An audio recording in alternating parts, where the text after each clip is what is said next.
గురుగారు, ఇలా రాజయోగం మహర్దశ అంటే ఏంటి గురుగారు? అసలు దానికి అర్థం ఏంటి? ముఖ్యంగా అండి, జన్మజాతక చక్రంలో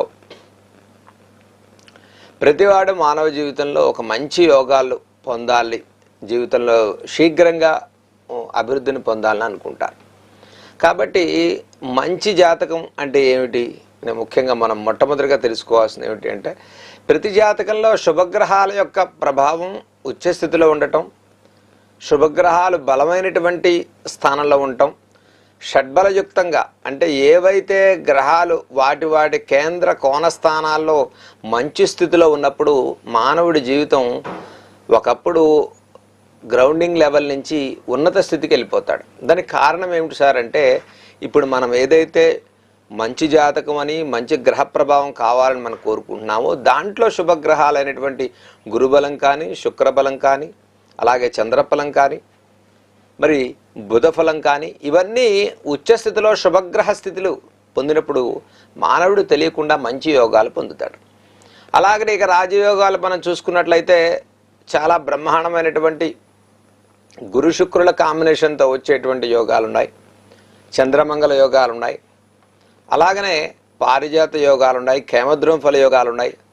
మరి ఎన్నో రకాల యోగాలు మన జ్యోతిష్ శాస్త్రంలో చెప్పబడి ఉన్నాయి. అయితే మానవుడి యొక్క జన్మజాతక రీత్యా ఆ యోగాలు వరిస్తున్నాయా, అది అవయోగంగా అయిపోయిందా అనేది మనం చూపించుకోవాల్సి ఉంది. కాబట్టి ముఖ్యంగా శుభగ్రహాల యొక్క స్థితి, దృష్టి, స్థానబల యుక్తమైనటువంటి వాటిని మనం రాజయోగాలుగా పరిగణిస్తాం.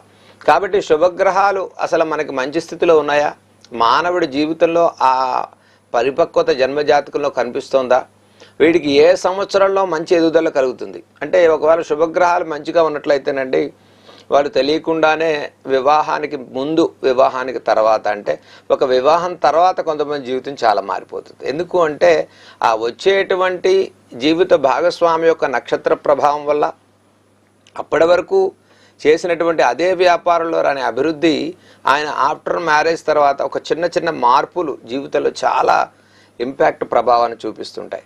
అలాగనే మంచి రాజయోగాలు కలిగినటువంటి జాతకంలో ఒక ఉచ్చస్థితికి వెళ్ళిపోవడానికి అవకాశాలు కూడా ఎక్కువ ఉన్నాయి. మరి అలా ఎందుకు జరుగుతుంది అంటే, అలా జరిగేటువంటి దశ అంతర్దశలు కూడా వారి జన్మజాతకుల్లో రావాలి. అందుకని ఒక మంచి దశ వచ్చేంత వరకు జాతకుడు తప్పిదాలు చేయకుండా జన్మజాతక పరిహారాలు చేసుకుని ఒక దుర్దశల యొక్క దోషాలని అధిగమించి మంచి దశలు వచ్చేదాకా మనం ఎదురు చూడాలి.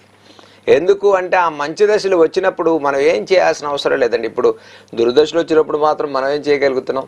అందుకని ఒక జన్మజాతకంలో మంచి దశానాథుడి యొక్క ప్రభావం ప్రారంభమైన మరుక్షణం వారి యొక్క జీవితంలో పెను మార్పులు, చాలా సానుకూలమైనటువంటి మార్పులతో అభివృద్ధి కనిపిస్తుంది. చక్కగా పుణ్యక్షేత్ర దర్శనం, పురాణ పఠనం, జీవితంలో ఒక ముఖ్యమైనటువంటి కార్యాచరణ, ఉన్నతమైనటువంటి ఆలోచనలతో మానవుడు అభివృద్ధి చెందడానికి ఈ ఏవైతే చెప్పబడినటువంటి యోగాలు అంటే మంచి కాంబినేషన్తో చంద్రమంగళ యోగాలు కానీ, అలాగనే ఫైనాన్షియల్ విషయాల్లో చంద్రమంగళ యోగాలు చాలా మనం అధిగమించగలుగుతాం. అలాగనే మంచి రాజయోగాలు అంటే బలమైనటువంటి రాజయోగాలు ఉన్నటువంటి జాతకుడు వాడి జీవితంలో రాజకీయంగా కానీ, మరి కుటుంబ పరంగా కానీ, మరి ఆర్థికంగా కానీ, ఫైనాన్షియల్గా కానీ ఒక ఉచ్చస్థితిని సాధించడానికి ఈ రాజయోగాలు జీవితంలో చాలా వరకు మానవుడికి ఉపయోగపడతాయి. అందుకనే ముఖ్యంగా అసలు విద్య అంటే మొట్టమొదటిగా మనకు కావాల్సిన జన్మజాతకంలో ఈ యోగాలతో కూడుకున్నటువంటి విద్య. ఆ విద్య ఎప్పుడైతే చాలా మంచి స్థితిలో ఇస్తారో విద్య వల్ల వచ్చేటువంటి అభివృద్ధి కానీ, ఆ కీర్తి కానీ వారి జీవితంలో చిరస్థాయిగా ఉండిపోతుంది. గురుగారు, మరి ఈ నక్షత్రాలు అనే వాటి గురించి చెప్పుకుంటే